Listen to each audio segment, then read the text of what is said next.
So when you look through, when you're trying to go through the different steps, you just gotta get one step at a time. I know that y'all have officiated before, so trying to go through the differences between 4-on-4 and the similarity between 4-on-4 and 7-on-7. So when you first begin, remember it's gonna be at your pace, it's gonna be at your set.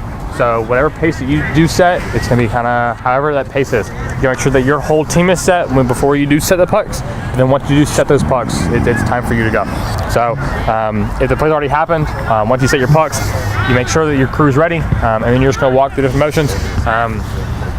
Excuse me. And then you're just gonna blow it in. So if we've got, it's hard to see. So if the line to gain is, for example, the 20, if we're in between the different pucks, we've got first down, 20 yard line to gain, we're gonna take our step back, make sure that you're 7-on-7, not from the pucks, but from the quarterback or the last defender.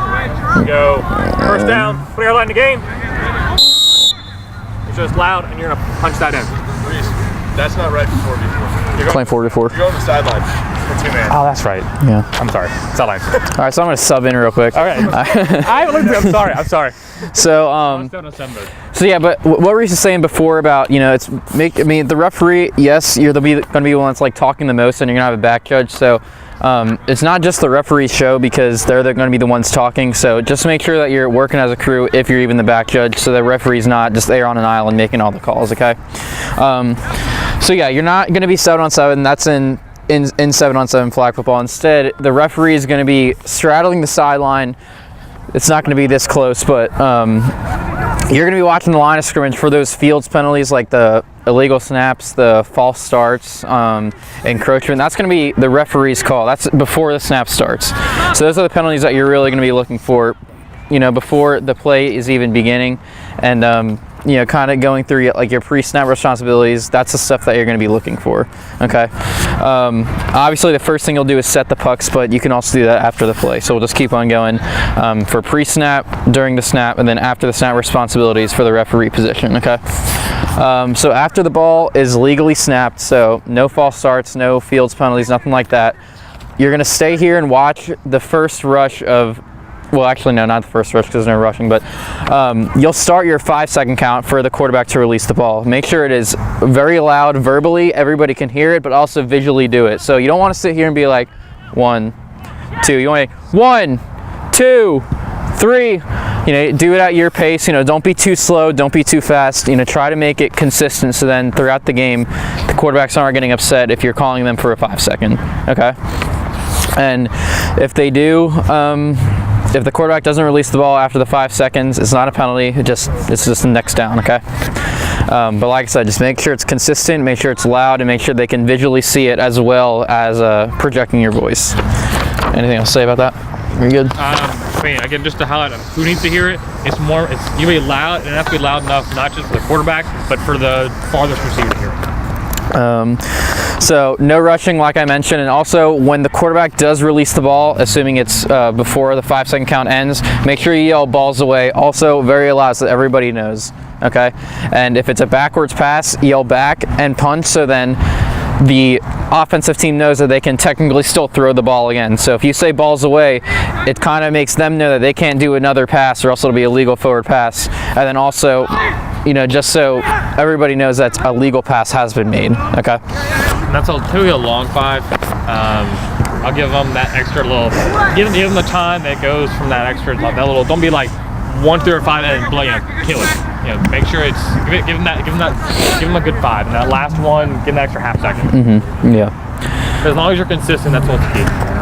All right, so you're still stay at this spot, watching down the line until the ball is released. Don't, just because there's a bunch of receivers kind of around here, don't keep on going like up and down the field like you might do in 7-on-7. 4v4, we want the referee to stay on this line for not only the illegal forward pass, if the quarterback's right here and he throws it, that'll be an illegal forward pass you want to see, but also you have to have the entire backfield for spots too, so you don't want to get too far up the field so then no referees back there, okay? The back judge has a pretty large area for the whole field, but also the referee has to get back, but also up until this line of scrimmage until the ball is thrown, okay? So the main thing is just don't get too caught up in what's going on over there. That's why you have a back judge. Trust your partner back there that he or she will be able to get any penalties over there and get those spots, all right? So during the play, once the ball is thrown, you kind of have these short passes. So if it's a deep throw, you don't need to run all the way down the field to get that spot. That'll be a back judge. But if quarterback's over there, he throws the ball right here, you can get this spot. If Reese is my back judge, I get his spot, and then the next thing after the play is you're going to get the pucks and set them again. Okay, so we'll motion into after the play is that you're going to make sure that there's no flags on the ground. So you have to, if you throw a flag, you obviously know there's a flag.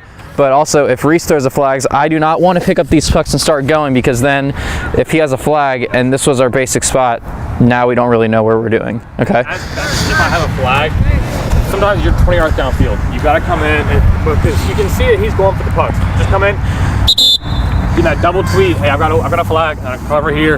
We can have a conversation real quick before you pick those pucks up. Okay.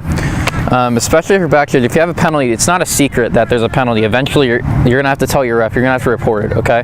So make sure that the referee is not moving the pucks until we enforce the penalty. Okay. And for scoring too. Yeah, and for scoring. No matter how obvious it is, just make sure you two are on the same page. You're gonna be the only two out there, and especially like Reese says, if he's a back judge all the way down the field, I'm not gonna have any idea of what just happened if he has a penalty. Okay. You got to balance between speeding it up and going quickly, but also slowing it down to your pace.